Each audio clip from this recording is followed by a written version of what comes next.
guys, so I want to talk about my SIG P320 M18 build.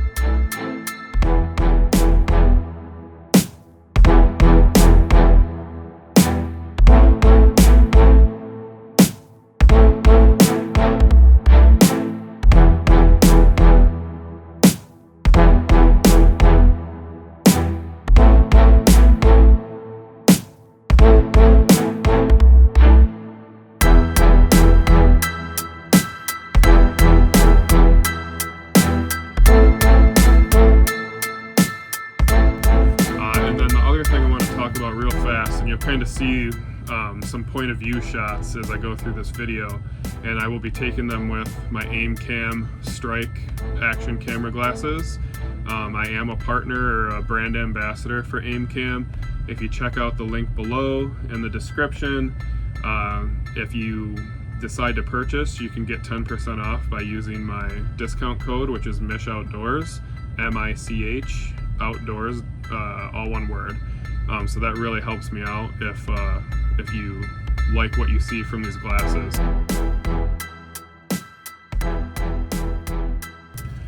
So here it is. We're going to start off with the fire control unit, which is an internal part here.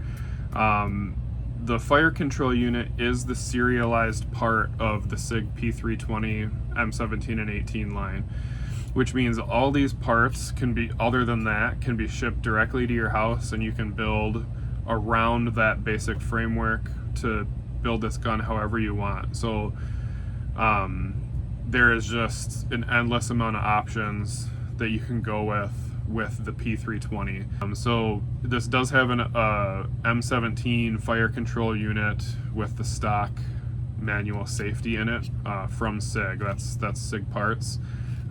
I do use that thumb safety as, and you'll see it on the point of view picture here. I do use that thumb safety with my strong hand grip as a pressure point or a ledge to pull down with my thumb to control recoil. So it's functional as well. You know, you've got a little ledge here on the grip that you could kind of do the same thing, but if you have a good high grip, that's kind of a little bit out of the way. So the thumb safety really gives me a shelf that's above my support hand and gives me something to really grip onto to mitigate recoil. So again, for me, lots of pros to that thumb safety and very few negatives, but your mileage may differ on that. So the next key component outside of that, oh, well, let me do the trigger because that's part of the fire control unit as well. The only thing I upgraded on the fire control unit is the trigger. I went with a Apex flat trigger here, and but not the other Apex internals. The trigger bar is not compatible with the thumb safety. So if you went with a non-thumb safety, you could upgrade to a full Apex trigger system and get even a little bit more performance. But the other internal parts, Apex parts, don't work with a thumb safety at the filming of this video, but the trigger actually does, and it does improve the performance of the trigger over the stock M17 M18 trigger. So I did go with that, and we'll kind of get into, again, the clear gun, just try and show a couple trigger pulls here.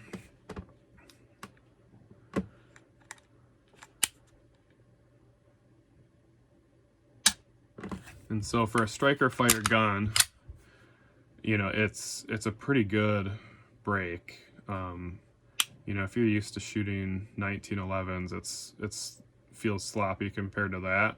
But you saw the reset, nice audible reset, and then we break again. And so it's really pretty good for a striker fire gun. I like it better than the Glock triggers with the trigger safety, but it's a good one, and with that Apex tactical flat trigger there, I've been pretty happy with it. So I'm gonna get one from the point of view here, and so you can see the take up here is pretty normal on a striker fire, but the break is pretty good, and then our reset, Nice audible reset there. Do that one more time. And so that's good. The biggest thing for me is it's consistent. It's not, you know, it's not going to blow your mind with how good of a trigger it is, but it's super consistent, and that's really, for a defensive gun, that's what you need. So that's the fire control unit, trigger, and safety. So the next thing is the grip. The grip module here is from Wilson Combat, and this is, I got it mostly because it looks cool, but functionally the ergonomics of it are better for me than the standard P320, M17, M18 grip modules. I think the aggressiveness of the panel here, the deeper tread as opposed to just like the roughed up kind of sandpaper finish of the P320, I think this will last longer, and I feel like it's grippier in more conditions because the tread's a little deeper. The grip on the front and the back straps is more aggressive again, deeper again, and seems like it's going to be a more durable situation here. So over time, you're not going to knock off all these edges quite as quickly as you might on the P320 grip, the standard one. You've got a little bit more of an undercut, I feel like, here on the beaver tail, and then you've got a nice undercut here on the trigger guard. And to me, that allows you, along with the thumb safety and the pressure you can apply there, I feel like I can get much higher up into this gun than I can with the standard P320 grip. And that is a common complaint about P320s, and really SIGs probably in general, is that your, let me get this light off here and try and adjust this. Get it behind maybe, or in front. There we go. That looks better. The complaint about a P320 is that you are pretty low on the gun right off the bat, which means the access of the bore is higher, which gives you a lot more muzzle rise.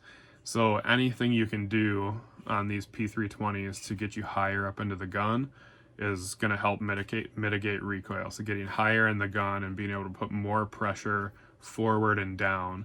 And so I feel like this grip really allows, you know, probably ergonomically it might be the best P320 grip out there. But everybody's hand's a little different, so you might not think that, but that's what it's designed to do, and I feel like it accomplishes it. The other thing would be on this side, you have a pretty good cutout here as a ledge for your offhand, your support hand, and you get a lot of good purchase with and you can kind of see it hopefully here on the point of view. You can get a lot of purchase here, especially with that thumb safety again, to really use this cutout as a ledge for your support, the base of your support hand thumb, and really get a good locked-in grip on this pistol. So again, ergonomically, I feel like this is a superior grip module, and so that's why I went with it, along with the cool starburst pattern. And then as I move a little bit forward, I'm using the Go Guns gas pedal takedown lever. And again, this is all about recoil mitigation. So it gives you a spot on for your support hand thumb to really get into this gun, and you're trying to push forward, not so much down, so more forward and not down.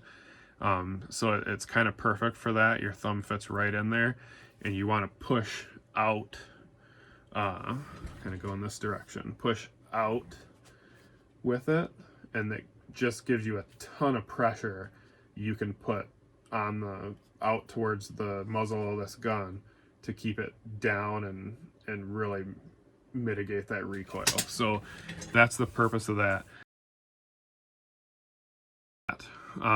And then I've got a Streamlight TLR7 weapon light, and that so far I got that mostly because it's obviously a good solid light, But I did it because I wanted a light that was pretty flush with the frame, and I needed it to work with the Tier 1 holster, and they have somewhat limited options for the M17, M18, and so I selected a light that works with the Tier 1 Axis Elite, and I got the M18 model, which works perfectly for this grip frame and even with the comp and everything. It actually works for the M17 as well, but the M17 slide sticks out a little bit from the bottom. But yeah, so that's the light, and then we'll get into the top end. So the top end of this gun is a stock subcompact SIG slide. This is what they call their Pro, I believe Pro series, LE Pro optics cut. It works with the Delta Point Pro and the SIG 1 Romeo Pro, SIG Romeo 1 Pro optic. Everything else would need an adapter, but they don't. It's kind of hard to find the adapters that work with this specific cutout. But they are out there, and I think you can adapt it to an RMR. But if you get this slide from SIG, like this one, this will be what it's cut for primarily. But if you get other slides from other companies, you can get different cutouts, or if you have an actual M17 or 18 slide, the cutout footprint's a little bit different as well, even though it works with the same optics. So your plate compatibility to be able to adapt to different sights is actually different for this one. But I went with the SIG Romeo 1 Pro, and so I didn't worry about adapting it or anything.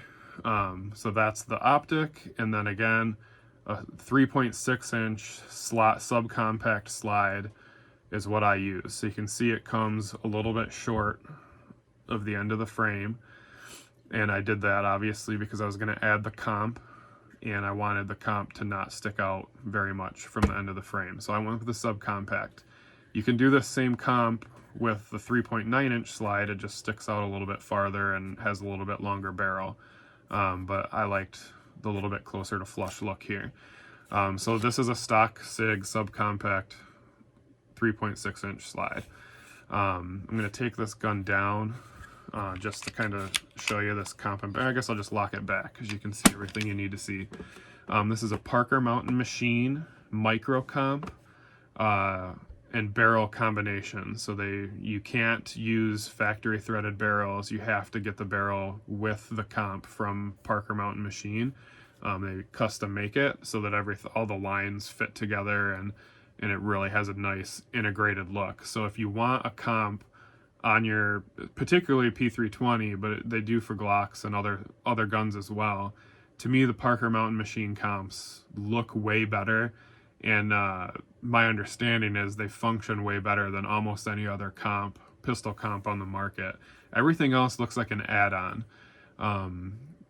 Their comps look like they're built into the gun, so to me they're just super high quality.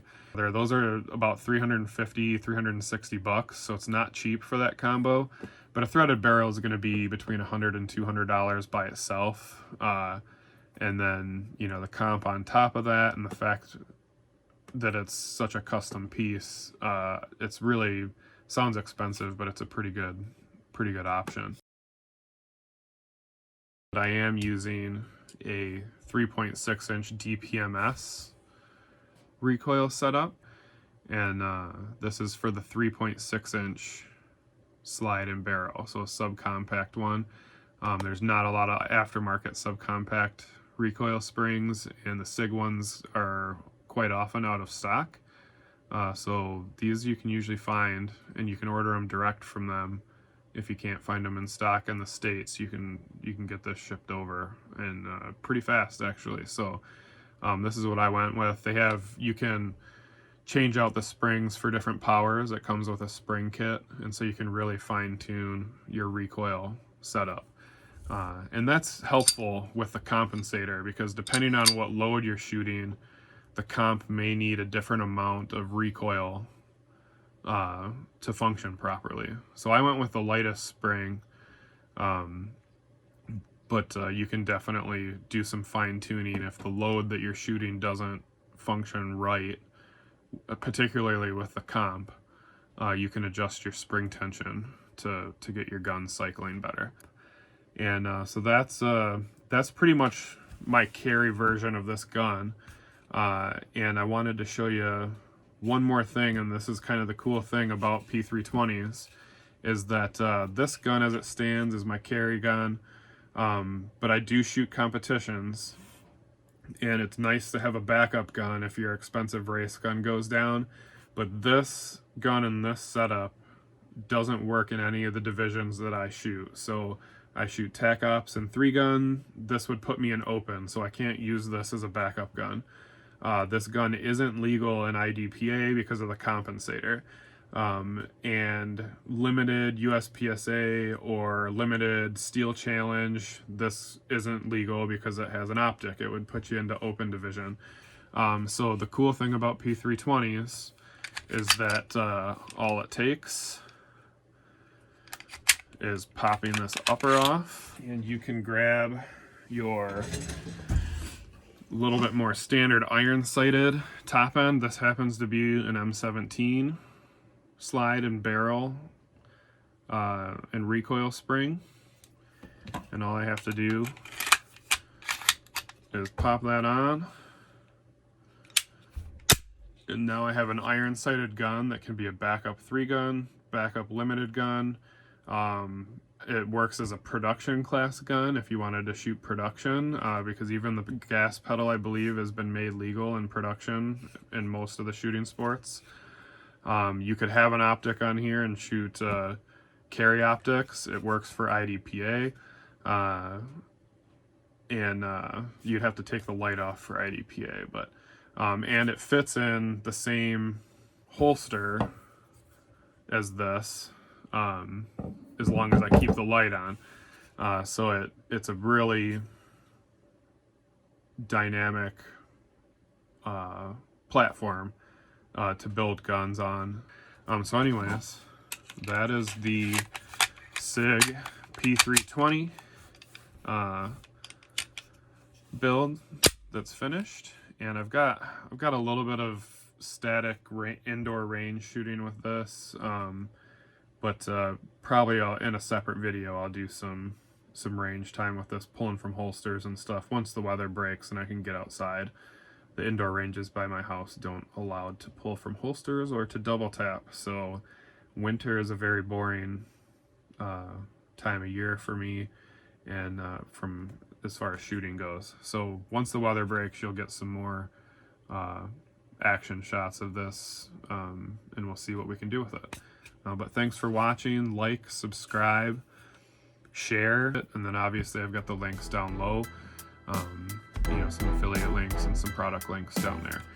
So thanks again, and let me know if you have any questions or comments about this platform, the P320 platform, or this specific gun, and I'll do my best to answer them. Thanks.